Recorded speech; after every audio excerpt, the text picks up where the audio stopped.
Welcome to LOA Today. Walt Thiessen and life coach Cindie Chavez here. Today is Wednesday, November the 7th, 2018. It is 4 p.m. New York time. That's 1 p.m. Los Angeles time, 9 p.m. London time. And I'm getting an extra special treat today because I've been doing podcasts with Cindie now for almost a year. And today I actually get to see her while we're doing the podcast. This is the first time I've actually gotten a chance to see you. This is great. I love this.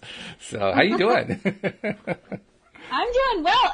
I just noticed my office door has glass in it, and it looks out into another room, and it's dark as night here right now. It's because the storm clouds have come in, and I'm like, looks like I'm in London, and it's 9 p.m., but that's really right. It's not. It's just the weather. It's 4 in the afternoon. It's just dark. Oh, that's funny. That's funny. Yeah. Well, okay. You know, just as long as you maintain your connection, that's all we really need anyway. So you're dry, you're inside. So these are all good things. Should be good. Yeah, these are all Should good. be good. And what's been good has been our exploration of the book by Neville Goddard, Feeling is the Secret. The conversation we had this morning was particularly interesting to me because we kind of opened up a new layer to the onion about Neville's analogy of what the relationship between conscious and subconscious is. I was actually thinking about it today when I took my walk outside. I mean, it was just running through my brain, this whole analogy, and it was filling in the gaps and so forth. It was kind of cool. So yeah, it was good this morning.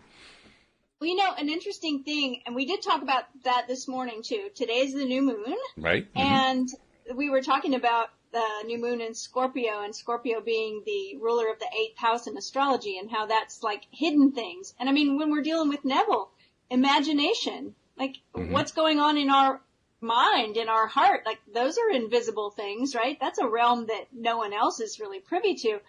And I was getting ready to write my email list, an email, and I thought about our podcast this morning, and I was thinking about practice these kind of methods. How do we practice? Because we've been talking about falling asleep, tapping into that imagination. And I thought, what is one tip that I can send to my list today for this new moon that would help? And the quote that came to my mind was from Paulo Coelho. I don't know if you're familiar with the book, The Alchemist. It's one of my favorite books. Oh, yes. Okay. A classic book. But it's a quote from Paulo Coelho, and it says, always remember to stay on the bridge between the visible and the invisible.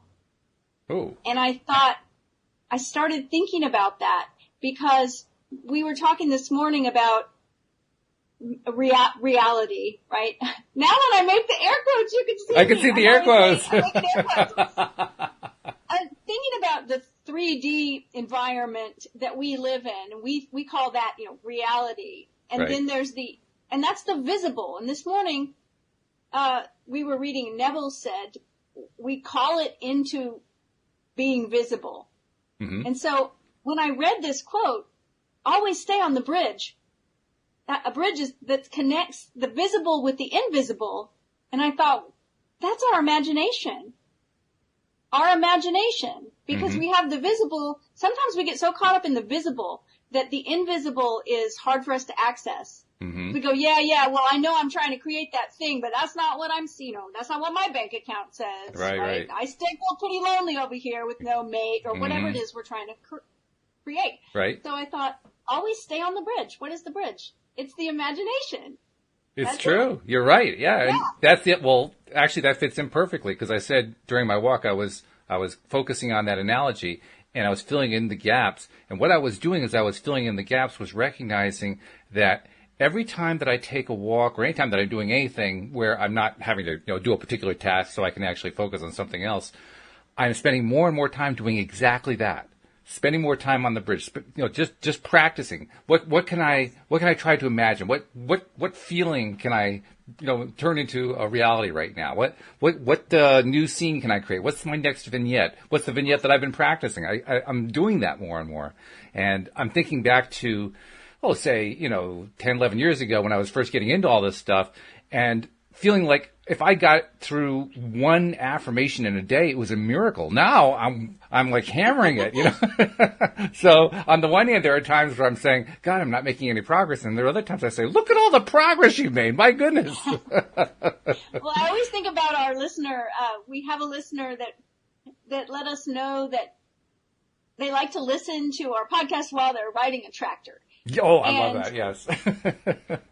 Right? And I have heard from my handsome sweetheart that has ridden a tractor before and said, it's like this mindless work, but it's like the sound of the tractor, the humming, you're out in a field somewhere and your mind just opens up and gets so clear. And so it was so funny when you told me that, because we've had that discussion before, you know, and riding a tractor is not something that he ever does or has ever done since I've known him, but he still has that memory of, you know, growing up on a farm and riding a tractor and saying, oh, I'd love to get out there because it was a space where my mind would be clear.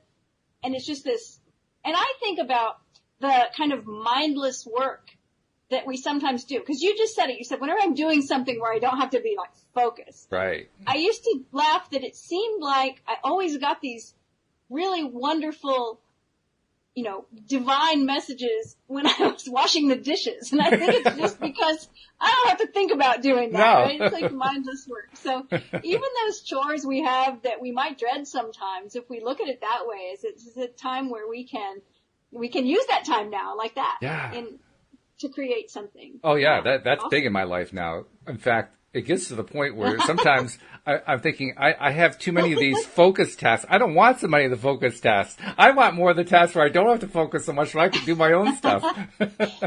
Well, I think Neville said in our reading this morning, he was talking about thinking of going to sleep at night with the longing that we think of going to like meet our lover. And I thought, especially when I was lucid dreaming, I was so excited to go to bed every night and fall asleep and have like, what's going to happen? You know, what kind of dream will I have tonight? What can I create tonight?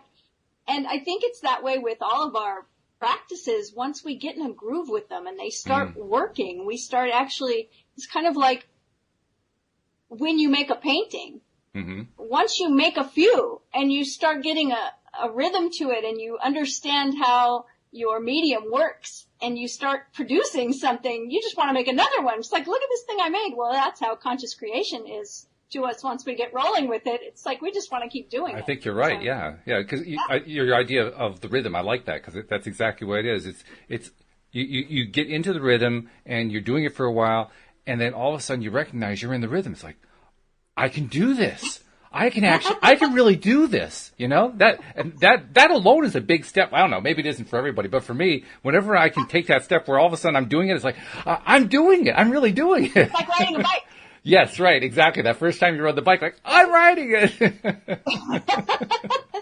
And the longer you do it, pretty soon you don't have to think of all those things. It's like driving the first time you drive. It's like, oh my gosh, I have a clutch and a gear shifter and brakes and steering and blinkers and, all these things. And then, of course, it starts raining, right? Pretty soon you do it so much, it's just like you're on autopilot. And that's what we want. We want all of this stuff to be so second nature that this is how we always respond. You brought back a memory just then. My mom taught me how to drive.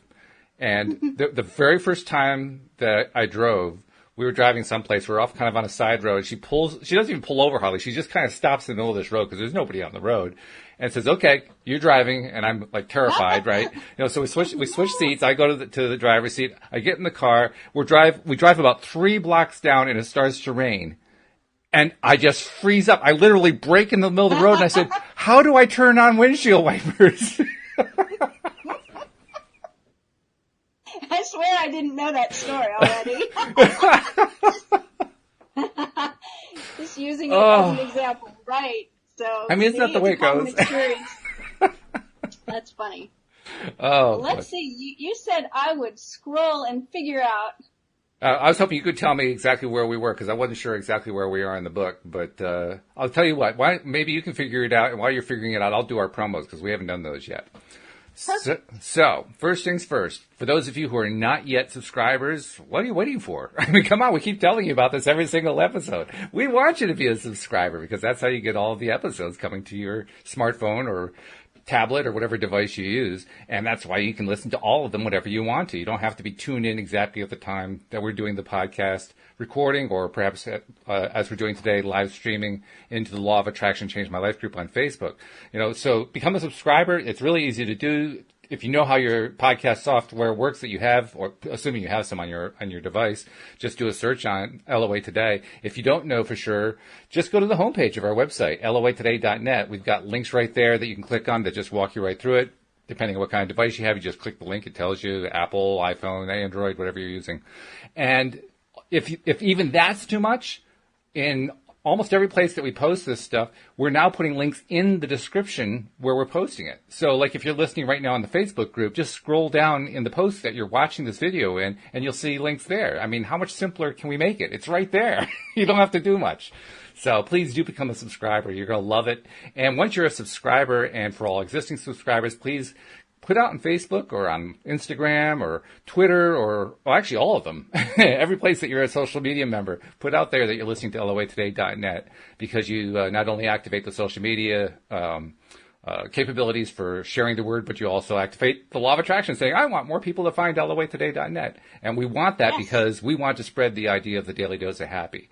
I mean, that's been my motivation from day one. It's really been my motivation for the last couple of years. And especially when I brought you and Wendy and Tom on board and started expanding it, it's become a huge obsession with me. I want millions of people to have happier days, because I just keep imagining what happens when you have so many people who are having a better day. I mean, it just blows my mind. Even if they're not conscious creators, somehow all of a sudden things are going to start happening, and they're going to say, all these things are happening in my life. I don't know why they're happening. And then to listen to LOA Today and find out why. Remember. Yeah. That's a big thing to remember, is that everybody's always creating. Absolutely. It's not, most of them aren't doing it consciously. Well, we were talking about that this morning. Yeah, our energy entrains to itself. And so that energy is important, whether it's going to affect everyone, whether they know it or not, whether they're conscious about the law of attraction or not. Now, we do want them to be conscious about it. I mean, that's part of the reason we do the show. But, they may find out about us without having that conscious awareness, and that's okay. I mean, we're still going to help them get to that higher vibration anyway, so it's all good. When I look back, I can't really remember how I found out about the law of attraction, conscious creating, whatever you want to call it. I don't remember. And I think a lot of people might not remember. So they might just end up happening upon us, but they might happen upon us because they saw your tweet saying, that's quite possible. Yeah. Right? Well, I've just listened to LOA Today. Yeah, there you go. Exactly. Yeah, and it's true. And actually, I can't tell you all of how I found Law of Attraction. I know it was from watching The Secret. I know that I watched The Secret for the first time in November 2007. But I also know that I had kind of heard about the movie for like the previous couple of years since it had come out. And I didn't know anything about it. It was one of those, it was background. It was like you'd heard the name, and it was some phenomenon, and that's all you really knew about it. And that's what it was. But can I tell you what it was that made me think of it? I can only tell you what stimulated me to want to watch it at that time. Because at that time, this was 1 year before the financial crisis.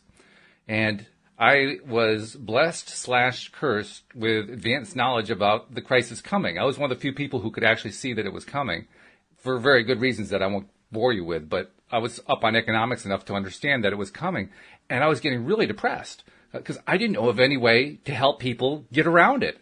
I was thinking about, do I write a book? I had a website up. I was publishing stuff on the website. But, I was reaching a few people that way. But I just felt like I need to reach, tens of millions of people and tell them, hey, this thing's coming. You got to be prepared for this. I didn't know how to do it. And so it just got me down. And then all of a sudden, I don't remember how, somehow The Secret came into my awareness again. I said, I've heard of that. Where did I hear about that? It was didn't that come out 2 years ago or something like that? What was that about? And then for some reason, I just decided to go buy a copy. But why? I don't know. I can't tell you why, other than what I just said. I always feel like I really agree with the idea that when the student is ready, the teacher appears. Yeah. Yeah. That certainly happened here. Yeah. And, I think sometimes when we're not ready, it appears and we don't recognize that it's there. Mm-hmm. So that's why it appears to us. Like right. We have an awareness when we're ready for teaching. I mean, even with Neville, sometimes, and I say this all the time, but I will read a Neville book and then read it again, a year later and realize, wow, this is really great. I don't remember reading this before. What's really bad, though, is when it's highlighted. I go, well, I did read it before. I highlighted it. So where we are right now is we're in chapter 2. We're about 2/3 of the way into the chapter. The paragraph that we ended up with this morning is one that says, nations as well as people are only what you believe them to be. No matter what the problem is, no matter where it is, no matter whom it concerns, you have no one to change but yourself, and you have neither opponent nor helper in bringing about the change within yourself. You have nothing to do but convince yourself of the truth of that which you desire to see manifested. Did we stop there because it was election day? Look what it's saying. Nations as well as people are only, they're talking about, is that why we stopped there? The first thing I thought of this morning when we read that as our last paragraph, I thought, wow, okay. And we talked about this word convince. You have nothing to do but convince yourself of the truth of that which you desire to see manifested. And we were talking about the difference, or is there a difference between convincing ourselves of a truth or allowing ourselves to believe a certain thing? And I kind of think they're tangled up together because at some point in my life, I realized that, I don't know if I realized it within me or within listening to other people talk, but sometimes people will say, well, I believe whatever. I've always believed that my whole life. And it's sort of like they can't change their belief. Oh, yeah. I was one of those. And, for the longest time, I was that. One day, I just had this idea. I was like, I can believe whatever I want. I mean, I have the privilege of choosing. I get to choose. I can choose. I can say, this is what I'm going to believe. It sounds silly, but, it's really always hard to explain an epiphany to someone and make it sound good. It's always that was convincing to me as far as I'm concerned. Because for me, it was somebody had to explain it to me. If you just got it, I'm thinking, whoa, very good. So Neville says, as soon as you succeed in convincing yourself of the reality of the state sought, results follow to confirm your fixed belief. So I think that sentence is worth delving into because, first of all, convincing ourselves of the reality of the state sought. So that's, to me, assuming the feeling of the wish, convincing ourselves of the reality. He talks about our imagination when we really start to lock it in, that it will harden into fact. Yes. And that's what I think he's talking about here. As soon as you succeed in convincing yourself of the reality of the state sought, results follow to confirm your fixed belief. I think it's interesting that it doesn't just say to confirm your belief. Yeah.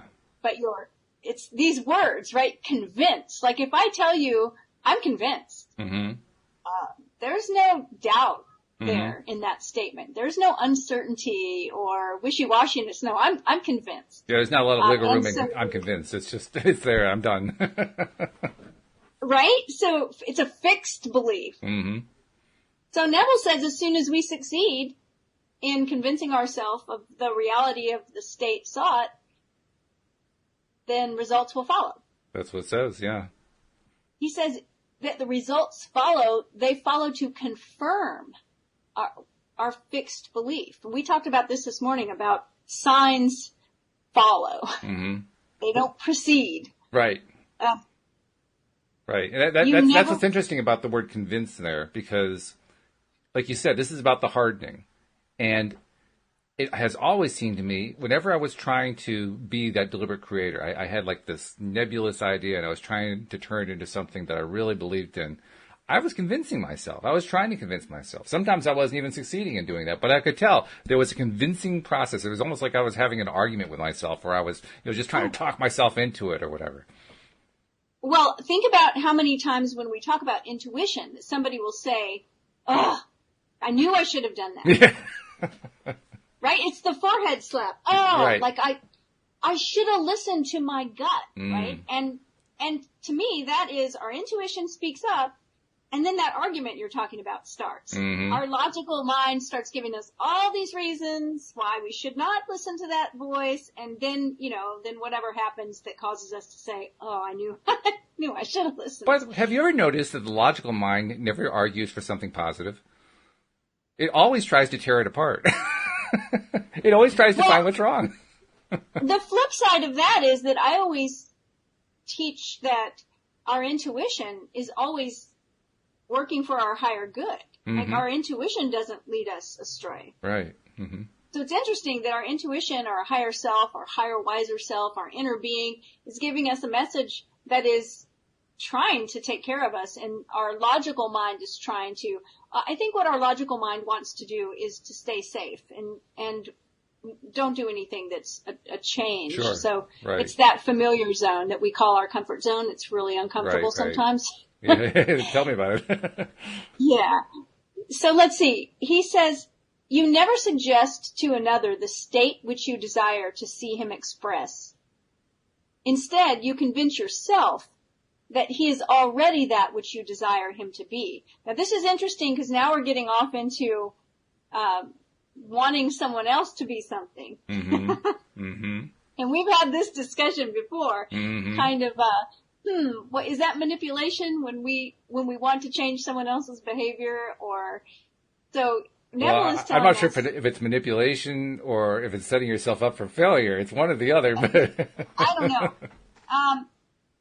But he is talking about convincing ourselves that this other person he's mentioning is already that which we desire him to be. And I kind of think about Abraham saying, this is how you know if your thought processes are helping someone.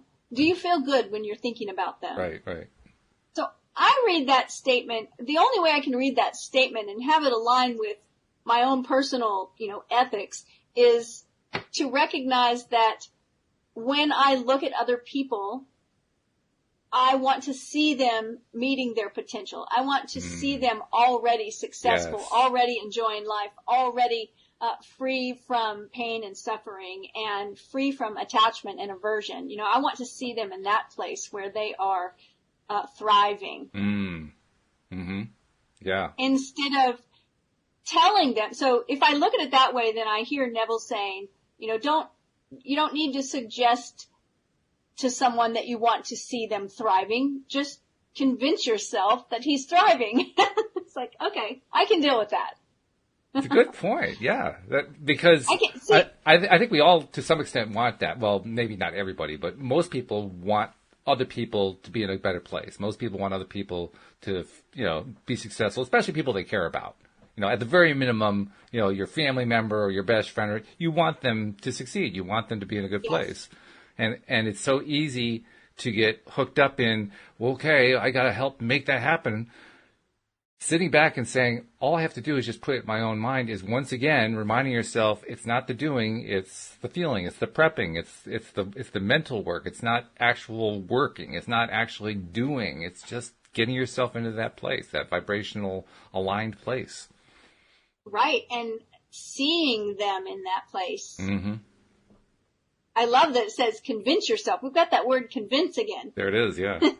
That's right. Yeah. And I know that to be true. And sometimes when I teach other coaches, I will teach this, that when I hear a coach worrying over a client and saying, oh, this person, I'm just really worried that they're not going to be able to achieve whatever.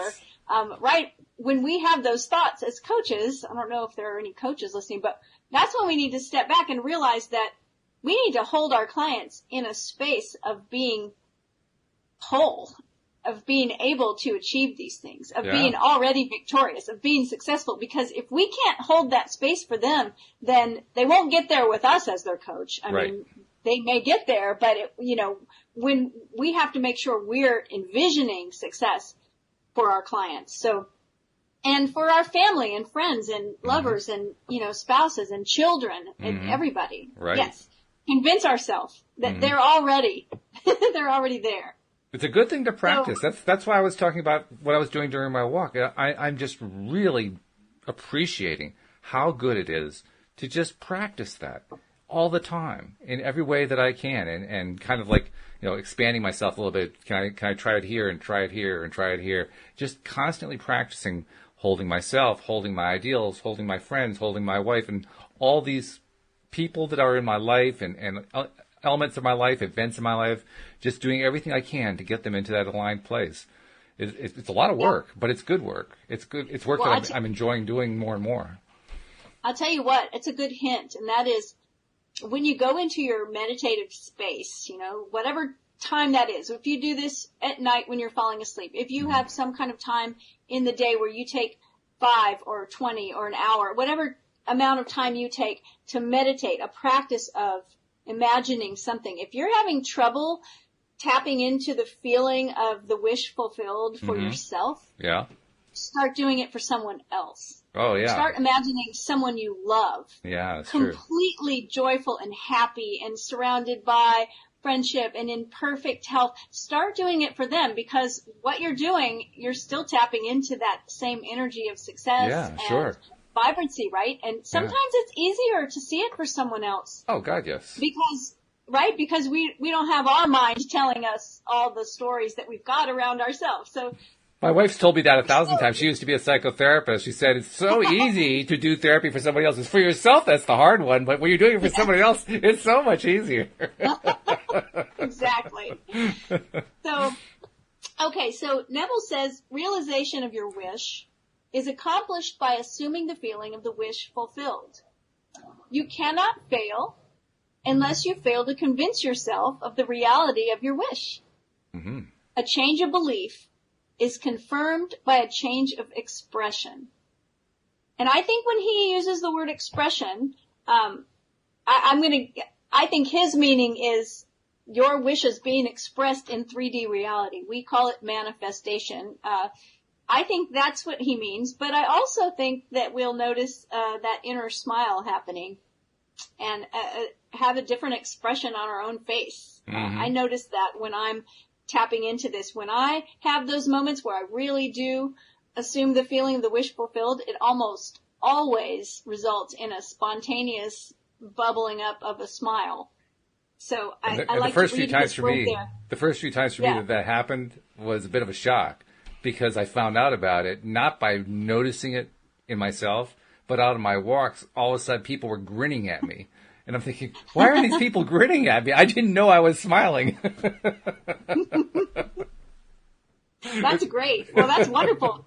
There's your confirmation. Yeah, right. Big confirmation. Neville says, every night as you drop off to sleep, feel satisfied and spotless.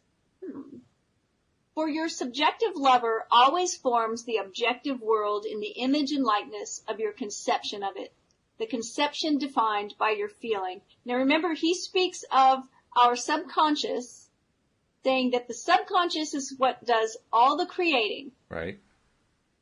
But our conscious mind impresses our subconscious. And he talks about our subconscious loving us and being a lover of us, and it being a unconditional kind of love, where whatever we impress the subconscious with, it just creates it for us. Mm-hmm. Yeah. So that's what this is when it talks about forming the objective world in the image and likeness of our conception of it, the conception defined by our feeling. And so the word spotless is so important. Spotless came before too, didn't it? Wasn't he talking about spotless I think in terms of our conception of ourselves? Or maybe, yes. Or perhaps of the subconscious? I can't remember exactly what it was, but yeah. Yes, because you likened it to Abraham talking about our inner being and how our inner being always sees us in the place of success. Right. Yeah, that's right. Always sees us healthy.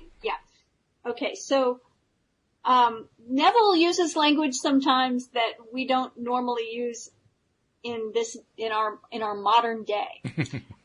Seeing that many of these things were written in the 1940s. So over 60 years ago. Right. The waking 2/3 of your life on earth ever corroborates or bears witness to your subconscious impressions. So that's what we talked about. We talk about this a lot. You want to know what your real beliefs are, what your story is that you're telling about yourself, inwardly and outwardly, just take a look around. Because whatever you've got going on, that's it. Exactly. It's out picturing in your world. So the waking 2/3 of your life on earth ever corroborates or bears witness to your subconscious impressions. The actions and events of the day are effects. They are not causes. Free will is only freedom of choice. Which is not normally the way we think about free will, but it makes a lot of sense in the context of what he's saying here. Because really that's the only time that you're exercising a free will is before all this stuff is happening. While it's happening in response to what you decided through your free will before. Not what you decide now, what you decided before. Which is... And we talked about this too, the idea of choice that we were talking about. Well, is it really creation? Because somewhere Neville was talking about, and we've heard this before from other teachers and from people that are now talking about the quantum realm. Mm-hmm. We hear people talk about the multiverse and talk about parallel universes and say everything you want is already created. Mm-hmm. And we talked about that. Remember, Neville has a book or a chapter in a book. It is finished. Creation is finished. Mm-hmm. One of the chapters. We said, well, if creation is finished, then why do we say we're creating? And we both agreed. Well, really, it's what we're doing is we're choosing. Mm-hmm. That's the freedom to choose, our freedom of choice. So the actions and events of the day are effects. They are not causes. So often we think that this or that caused something, but there's always the cause is our consciousness, mm-hmm. right? Mm-hmm. The effect is whatever is outpictured in my reality. I was just realizing too, because you got my mind going about that prior conversation where we're trying to figure out, well, if it's all been created, what then? And you made the point that it's about we're getting to choose. I think there's something else to it also. I don't remember exactly how I expressed it, but I remember I used a metaphor of what infinity is all about. And where you have infinity, if there are an infinite number of choices, if there are an infinite number of things to create, even if everything's created, it still isn't all created. I mean, what has been created is complete, but that doesn't mean it's all over. It's not finite. It's continuously growing. So it's both. It's choosing and it's creating, and basically a lot of the time it's both. You're doing both at the same time. I still remember the first time I ever heard the idea of parallel universes. Mm-hmm. The idea that somewhere in a parallel universe there is this exact situation, but just one little thing is different. Yes, right. And it goes on forever. There's an infinite number of situations that are just like this. Yes. With one little thing changed, and it just kind of blows my mind, right? It's like hard to comprehend infinity or finite, something that's infinite. Everything is always so finite in the way we think of things. Everything we think of has some kind of beginning and some kind of end, mm-hmm. some kind of number. We want to measure it, and that's just not in the same category of thinking when everything all of a sudden is infinite. Yeah, that's true. Although we've also talked about the worm, the image of us as we move through time, and it creates a worm of us, an action worm, so to speak. And that worm, in a sense, represents what each of our choices were at any given instant in time. All these other choices were all possibilities. And like you said, they're all in parallel universes. But we made one choice, and so all those options collapsed down to this one for that one instant in time. And then all of those choices collapsed down to that one choice in this instant in time. Continuously doing that, ongoing, forever. That blows my mind, too. It's just... So let's see. Neville says, the subconscious receives impressions only through the feeling of man, and in a way known only to itself, gives these impressions form and expression. I feel like we've read that exact thought before. We have, but there's a question in here for me, because he's using the word feelings. Do you think he's talking about emotions, or is he talking about sensation? Or is it both?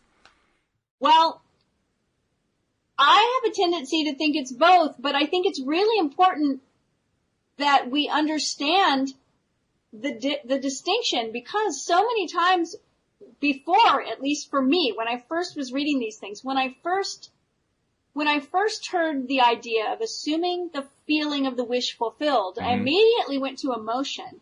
Yeah. I immediately said, how would I feel if this wish I have came to pass? Exactly. And I was trying to tap into some kind of emotion that I would feel. I would feel ecstatic. I would feel happy. I would feel joyful. I would feel, and it's really hard to drum up happy and ecstatic and joyful. Mm-hmm. It's hard to tap into that when the thing hasn't manifested yet in our experience. So then I realized that, he talks about, he gives this example. He says, picture yourself climbing a ladder. Imagine that you're watching yourself climb a ladder. But then he says, okay, here's the difference now. Picture there's a ladder right in front of you. Now climb it, in your imagination. And at that point, you're grabbing the sides of the ladder with your hand and you're stepping on the rungs. And I'm like, that's feeling. Mm-hmm. Like I reach out and I shake someone's hand that's congratulating me for the promotion or for the success I have. And I'm feeling their hand in my hand. Yes. I think for me personally, that's easier to access than an emotion might be. But I say, go for both of them. Yeah, right. Yeah. Yeah. or maybe not even both of them. Go for whichever one you can get to first. That's the way I look at it, because I just want to get a feeling going. Well, I think that for me, when I start imagining my wish fulfilled, I imagine the feelings first. Do you? I imagine that I'm standing somewhere or sitting somewhere, and I can feel the chair beneath me. I can feel the floor beneath my feet. I can feel my hands on the table or my hands shaking someone's hand. Like, I can feel those things. Mm-hmm. And once I get those feelings going and they start to become seeming like reality to me in my imagination, in my meditation, then the emotions start to come automatically. And so I guess whatever works for you, go there. But sometimes I know I try to get into the feeling, assuming the feeling, and I reach for what's the emotion and I can't find it. So in that case, I'm not going to get there by trying to find the emotion. I've got to go for a sensual feeling of some kind. I got to go for a sensation. Otherwise, I'm not going to get there. So that's why I'm saying I have to go for whichever one's going to get me there soonest. Because if I just stick to trying to go through the emotion, I'm not going to get there probably because I can't find it. Well, somewhere, and I don't know if it was this chapter or the previous chapter or the previous Neville book, I remember a paragraph starting with the word sensation. Yeah, and so we started talking about that, thinking sensation. Now that sounds more like a feeling of it's one of our senses. Right. You can do that as well. Is if the feeling of your wish fulfilled, if the little vignette you've created, if you can work in tastes and smells and sounds and touching, work all those in as well. Not just seeing. In fact, when we talked about the story where you made reference to it, you alluded to it when you said, I can imagine shaking hands. Congratulations on the success. For me, when I think of that image, the first thing that does not come to me is the emotion of feeling successful. The first thing that comes to me is the touching of the hands. Yes. That's the first thing that's in my mind. So in that case, the sensation comes before the emotion. But there are other times where it's the other way around, and that's why I'm never really sure which way it's going to go. Well, I think it's important to remember them both. Yeah. And let them start working together. Because as it starts hardening into fact, you will experience them both. At least in my experience, that's how it's always worked. Do you find that one actually flows easily into the other? Because I find very often I have to piece it together. Like with the handshake, I can feel the handshake, and then I have to ask myself, what emotion is going with the handshake? And then find the feeling of success that way. I often have to piece it together like that. It doesn't come easily to me. So if I put together that small vignette of there's something that I want, and I know that once I get it, someone that's in my life is obviously going to come and say, hey, I heard about your success. and they're going to reach their hand out and I'm going to shake their hand, and they're going to say something to me and I'm going to say something to them, right? So in my mind, I would be devising a short script. Okay. And the vignette would include some words. Mm-hmm. Maybe it's because I'm particularly verbal, but so I may imagine running into my friend, and my friend says, "Hey, I heard about this big success you had. That is wonderful." And sticks their hand out, shake my hand, and as I shake their hand, I say, "Thank you so much. I'm so excited about this. It really is great. I'm very grateful." Mm-hmm. And that might be it. Like, we don't want to make the vignette too long. Yeah. We want it short. We want a little short script. Someone mm-hmm. says, "I heard about your success." We say, "Thank you so much." We shake hands. Mm-hmm. In the imagining of that, the emotion will come automatically. And I think that what I'm focused on first is feelings. My feet are on the ground. I'm shaking a hand. I can feel that. And then the words that are happening and the emotion follows automatically. But the more I do it, it's like it just all happens at once because mm-hmm. it's very natural. That's true. Yeah. Yeah. When it becomes a more familiar thing, that's the hardening part, really. Because when you're hardening, all of it is becoming a more consistent whole. It's just coming together. Yes. Yeah. And it becomes more natural just because you've done it over and over in your imagination. Mm-hmm. You don't have to construct it anymore. You don't have to think about it anymore. All those parts are becoming part of you because you do it so often. This is the reason why we practice. This is how we stay on that bridge between the visible and the invisible. You mean we don't have to keep learning how to ride the bicycle? We actually learn to ride it? Yes. One day we realize there's no training wheels. That's right. Right. All right. So Neville goes on to say the actions of man are determined by his subconscious impressions. Mm-hmm. Think about that. Because our imagination mm-hmm. is impressing our subconscious, and that in turn is causing our actions, or determining our actions. His illusion of free will. I want to go back to that other sentence. I'm sorry. I want to go back to that other sentence because as you were saying that, it was occurring to me that reading that kind of phrase helps me to harden my belief about how creation works. Because we often talk about it. We've been talking about it all day here, both in the morning podcast and this one, about how the thought and the feeling comes first, the action comes second, the event comes after we've been playing with it in our minds. And it's a hard concept at first to grab because we're so used to the idea of being doers. We got to do things in order to make things happen. So when we're changing the order to the way things really actually work, it's a little bit strange at first. But when I read a phrase like that says the actions of man are determined by his subconscious impressions, I don't know what it is. Something about it is saying to me, yes, of course, before I take any action, I have to have thought about it in some way. I have to have put something into it mentally. And now it starts to make more, it starts to feel real now. It helps make that understanding of deliberate creation seem real. Well, what I think's interesting is that he says that the actions of man are determined by his subconscious impressions. Yeah. And he says his illusion of free will, his belief in freedom of action, is but ignorance of the causes which make him act. He thinks himself free because he's forgotten the link between himself and the event. And it's really interesting because to me, it's sort of like a circle. In other words, I have an idea and I impress my subconscious determines some action, that action probably determines another idea mm-hmm. that impresses my subconscious and just keeps going. So maybe that there is free will somewhere. It started at some point when we made our first decision to be conscious about what we are going to impress the subconscious with. But before that, it wasn't. I'm trying to get a better handle on what his phrase means, his illusion of free will. It seems to be that he's using that phrase in the context of this little string of events that we're talking about here, or the string of what happens in an event. He's placing it it sounds like in the middle, like during the action sequence, as if that's where the free will is. And it sounds like that's what he means by the illusion. Is that the way you're reading it?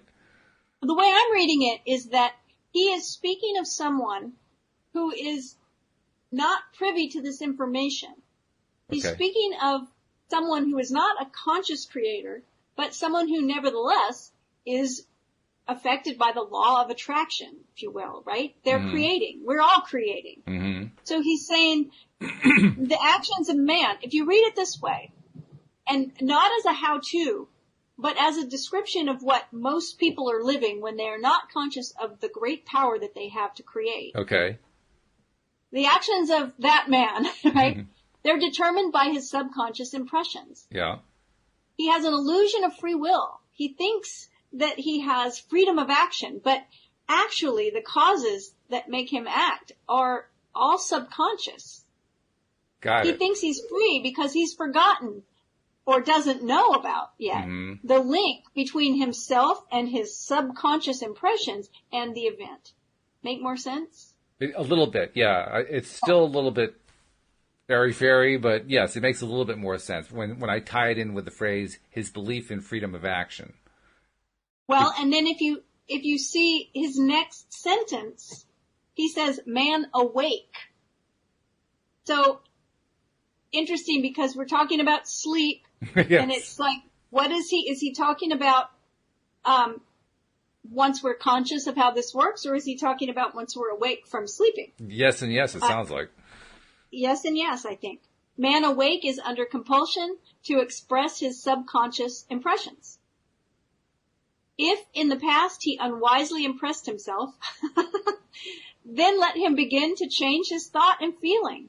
For only as he does so will he change his world. Now, doesn't this sound like to you, it's when we look back and we realize how law of attraction was working when we didn't know about it and we impressed ourselves in an unwise way? It's like, oh, I see how I created that mess. Okay. I don't have to look that far back. I really don't. I mean, that's often my daily life. Seriously, I'm laughing, but I'm not kidding. That's really what goes on. I'm agreeing with you. Yeah, oh. It's like, I regularly do the forehead slap. Say, oh.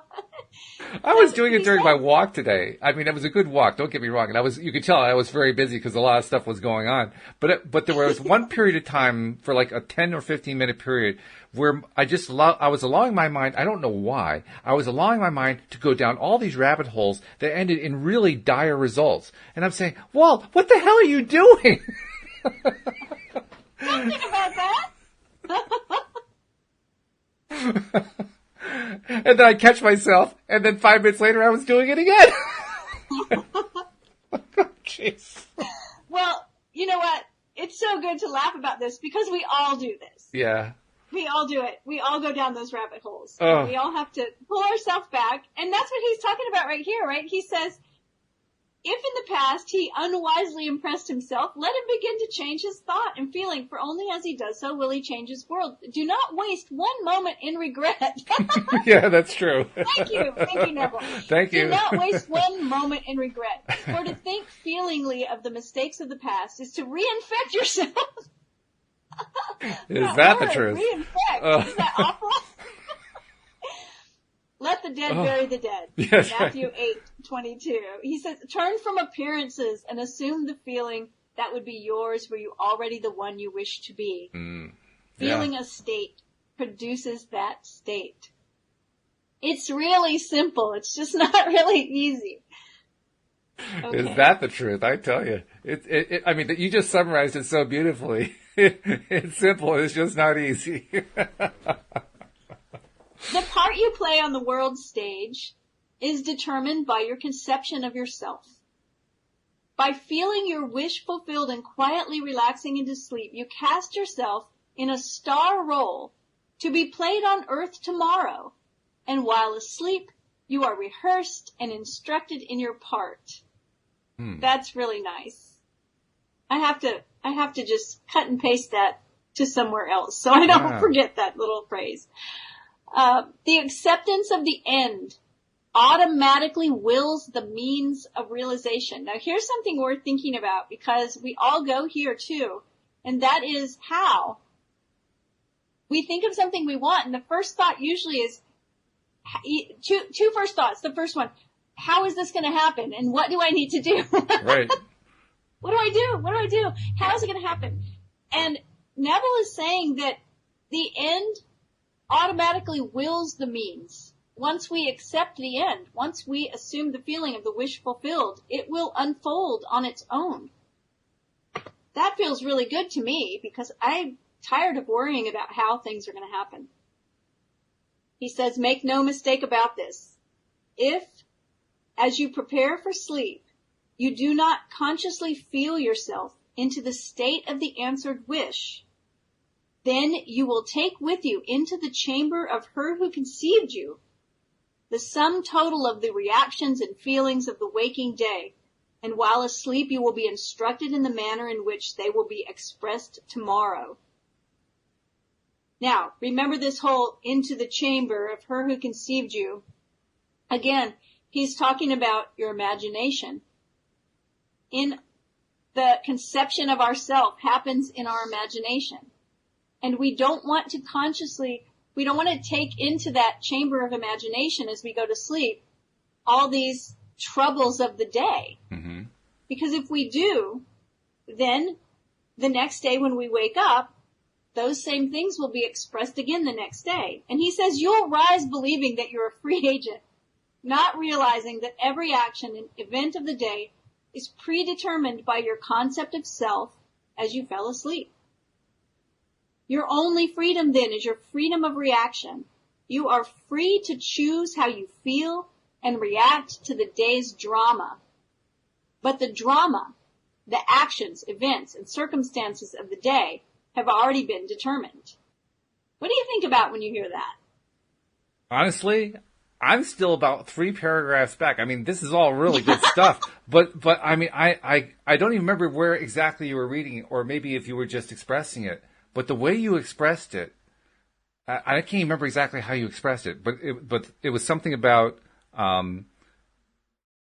the end being. How did you say that?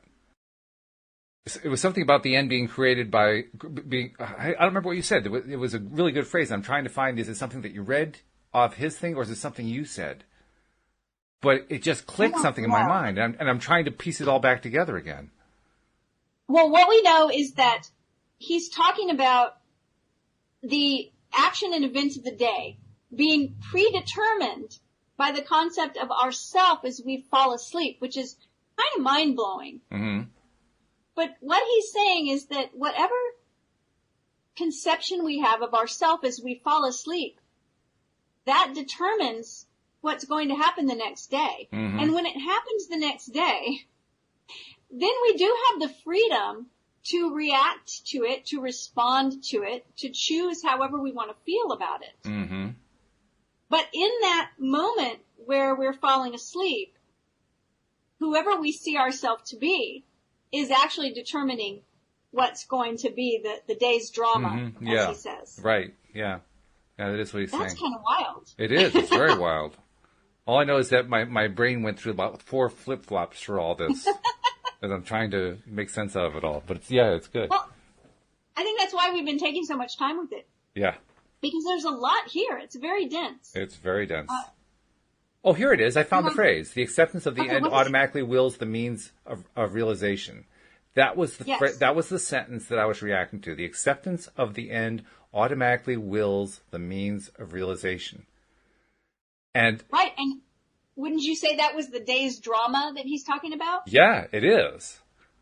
But more than that, what flashed through my mind was the similarity that phrase has to something I've never believed was true and always kind of associated with like despots and tyrants and horrible people. The ends justifies the means. Oh. And it's not the same idea, but it occurred to me.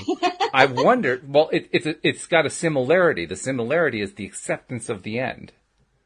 And it occurred to me, somebody who believes that the end justifies the means, it's almost as if they're saying, I am arguing for accepting the end, but I'm turning it into this really weird kind of a rationale in order, once I start from that point. I was just noticing that similarity, and for the first time, I I don't agree with it, but I could understand why somebody comes to the conclusion that the ends justifies the means. It's a distortion of a very basic concept. And what we know is that the subconscious makes no judgments, right? True. Like this law of attraction, it doesn't really have values and ethics the way we think of values and ethics. Oh, right? yeah, absolutely. It just, right? So,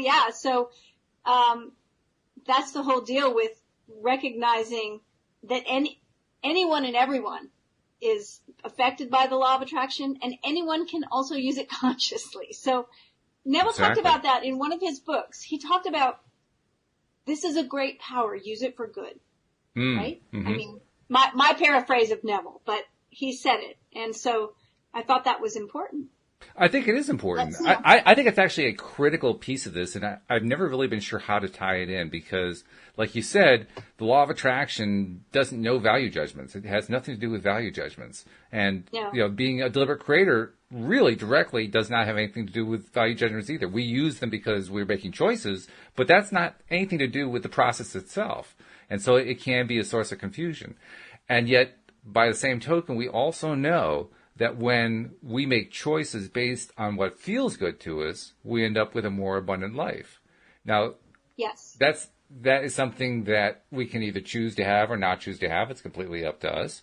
But the bottom line there, the way I look at it is, if we want to have the kind of life we really want to have, we really do need to do so in the best alignment with what it is we really want. And that in and of itself is a value judgment. True. Yeah. And hopefully, the things that make us feel good are the things that are going to be good for the world. Yeah, hopefully. Yeah. Yeah. Right? Or at least for our little piece of it. I think we're going to wrap up this chapter, maybe. All right. Well, let's give it a shot. We got a couple minutes left. Let's see if we can do it. Let's see. I think we will. Unless you consciously and purposely define the attitude of mind with which you go to sleep, you unconsciously go to sleep in the composite attitude of mind made up of all feelings and reactions of the day. Every reaction makes a subconscious impression. And unless counteracted by an opposite and more dominant feeling, is the cause of future action. Ideas enveloped in feeling are creative actions. Use your divine right wisely. That was just what we were talking about, right? That's right. Through your ability to think and feel, you have dominion over all creation. While you are awake, you are a gardener, selecting seed for your garden. But except a corn of wheat fall into the ground and die, it abideth alone. But if it die, it bring forth much fruit. He's quoting John 12. Your conception of yourself as you fall asleep is the seed you drop into the ground of the subconscious. Dropping off to sleep, feeling satisfied and happy, compels conditions and events to appear in your world which confirm these attitudes of mind. Sleep is the door into heaven. What you take in as a feeling, you bring out as a condition, action, or object in space. So sleep in the feeling of the wish fulfilled.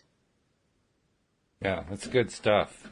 Yes. A few things occur to me. We were talking earlier about the metaphor, particularly in this morning's podcast, the metaphor of subconscious and conscious, which are really part of the same mind, but we differentiate them because we need to be able to tell them apart and be able to identify what they are. And he identifies them with the metaphor of male and female. And we talked about how that leads to the idea of intimacy and how it's a very private thing that goes on inside our heads and so on and so forth. And how it's about being gentle with ourselves, and it's about being kind and loving with ourselves. I tie that in to that second to last paragraph where he's talking about the dropping of the seed on the ground, where he's talking about your conception of yourself as you fall asleep is the seed you drop into the ground of the subconscious. When I tie those together, what I'm really hearing there is be kind to yourself about what it is that you're putting into your mind before you fall asleep. Be good to yourself. Right. You know? And it seems like such a powerful opportunity, and we do it every night, hopefully. Well, at least we try to. Hopefully we go to sleep every night. I know there are some people listening that are like, yeah, I pulled an all-nighter the other night. That's probably true, yes. Well, they did eventually go to sleep. Otherwise, they wouldn't be awake right now. But no, this has been really good. And I want to make sure before we part company for the week, because this is sadly our last show together this week, but we get to do it next week. Tell people again, how do they reach Cindie Chavez? They can find me at my website online, CindieChavez.com, CindieChavez.com. You can find me there, drop me a line, use my contact form, send me an email, give me a shout, a wave. I would love to hear from you. Sounds great. Cindie, I can't wait to talk to you again next week. It will be exciting. I'm excited about it too. Have a great rest of the week, and I'll be back on Tuesday. Thank you very much. And we hope that you'll join us as well next time here on LOA Today. Goodbye, everybody. Bye, everyone.